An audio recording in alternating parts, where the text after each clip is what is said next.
Bitcoin is an ecological disaster, and it just happens to be worthless. Let's read what this guy says. This is just 4/29/21 Dateline. James Rasta of Coast Capital. Have yet to read this article, but I figured we'd look at it here. Anytime you got Bitcoin, you'll get all the trolls on here, so it'll be fun to read. All right. In December of 2018, I was invited to a dinner with some of the world's largest Bitcoin holders at the Guggenheim Museum in New York. The whales, as they're known, competed with each other in predicting the ways in which Bitcoin would destroy or reform every known industry. The main target was banking, all right, which the largest whale claimed would be wiped out imminently because Bitcoin could be lent from one user to another without a middleman. I proceeded to remark that banks are not just middlemen, they propagate money by lending out multiples more than they take in through deposits.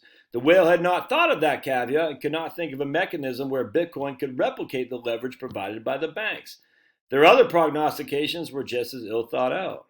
All right, well, just because you showed him, that doesn't tell me that Bitcoin's bad or good. It's just, wow, he wasn't thinking about that. But I get it. You know, what the reserve rates, 10%, or I don't even know what they are, the banking reserve requirements.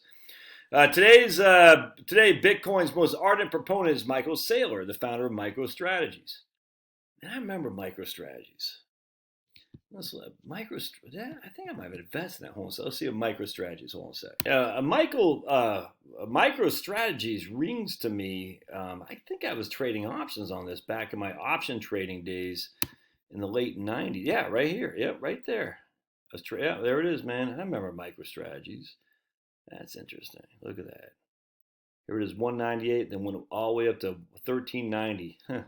Interesting. And now we're sitting here at 40, was that 65? What was that right there? Yeah.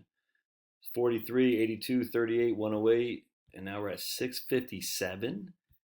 What? 657 is that?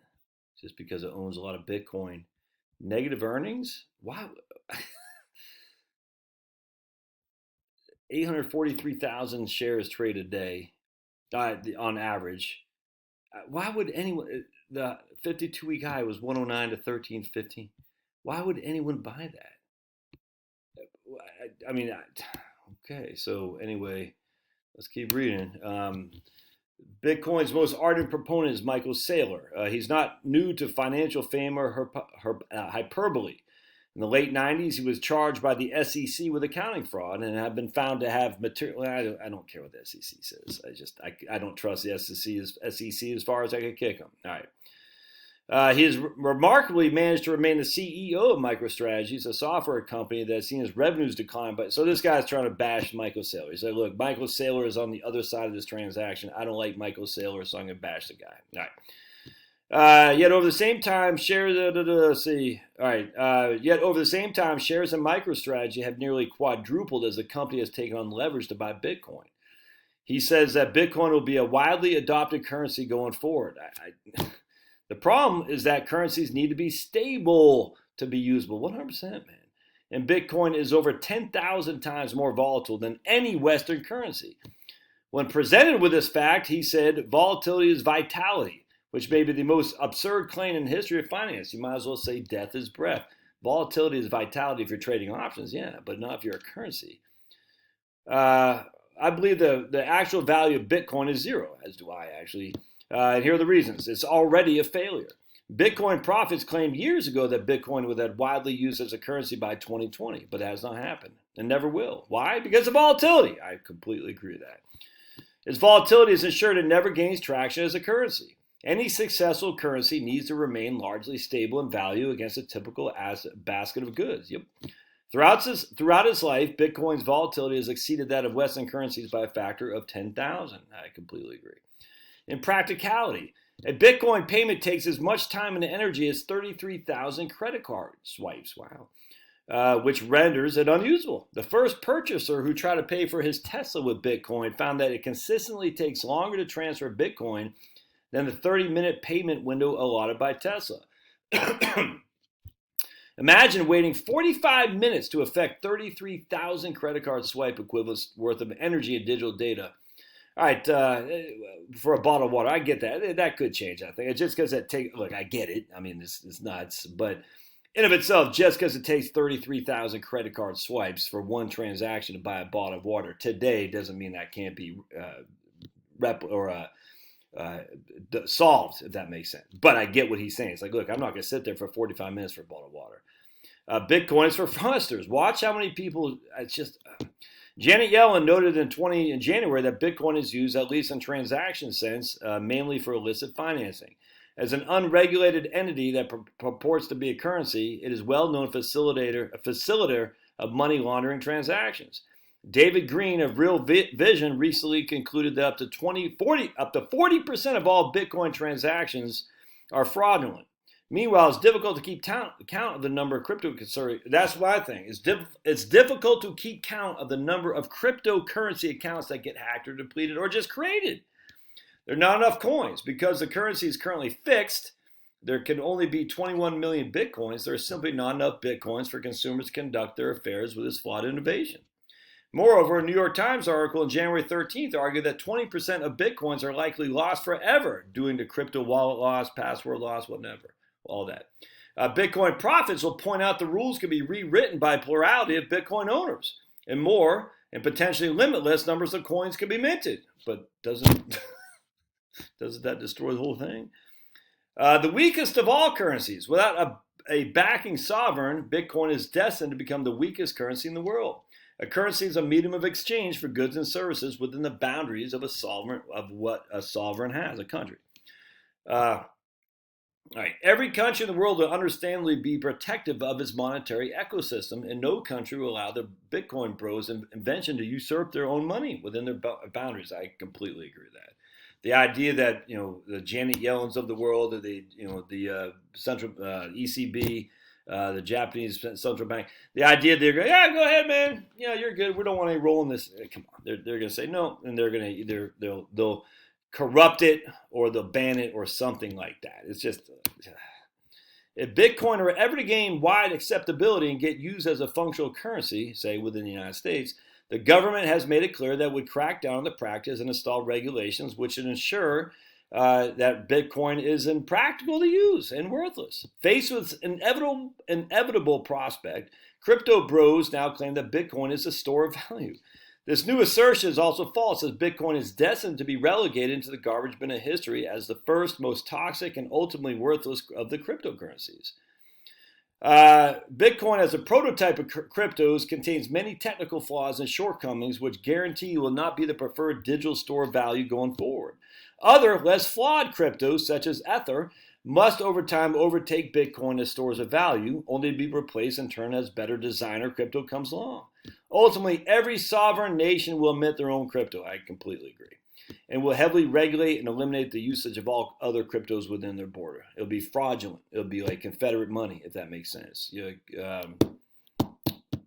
What's George Floyd? Counterfeit. It'll be counterfeit. That's what they'll do. They'll say, you can't use other cryptos. You got to use e-dollar.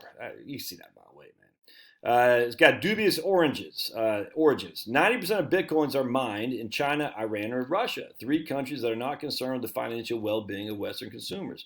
Over 50% of the Bitcoin nodes, which must register all transactions for their ledger to be universally accepted, are based in China, where most BTC Bitcoin is mined. If China wanted to, it could literally destroy Bitcoin as an entity. Most Bitcoin traders who claim to have lost faith in the Western monetary system probably do not realize they are placing this faith with faceless Chinese, Iranian, and Russian Bitcoin farmers.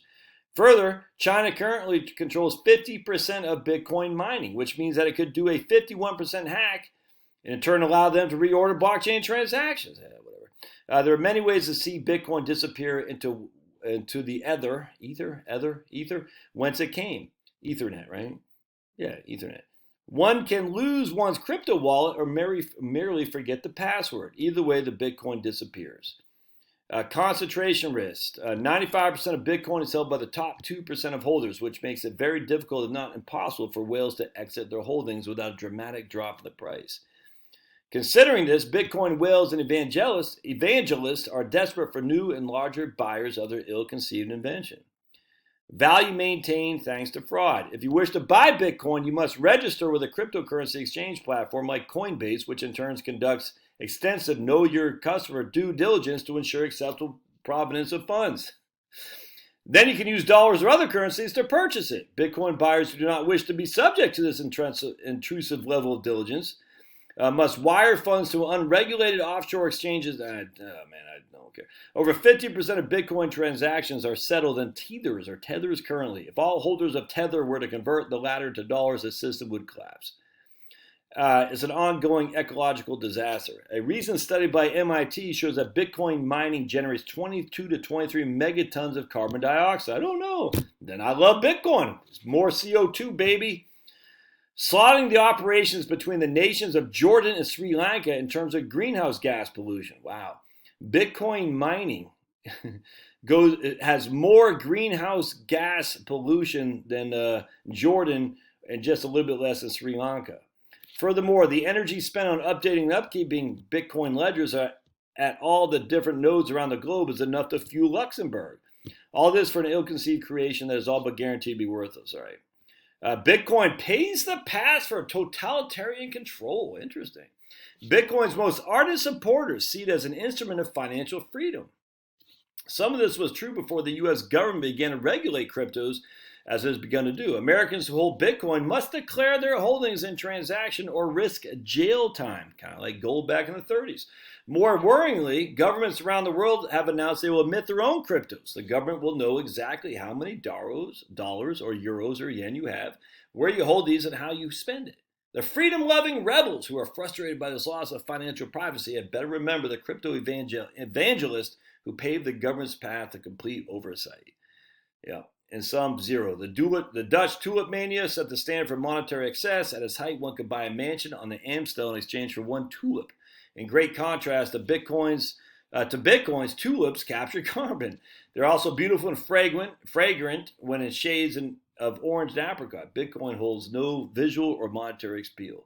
Even the intellectual merit of Bitcoin's blockchain protocol dims in contrast to its technological imperfections and its nefarious environmental impact. I have no doubt that Bitcoin's price will eventually converge with its value, which lies between zero and an important negative amount should its associated carbon emissions ever be accounted for. All right.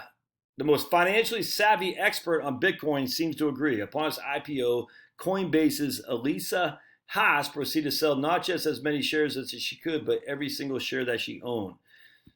She sounds like a brilliant woman who can well appreciate a tulip. That's misogyny!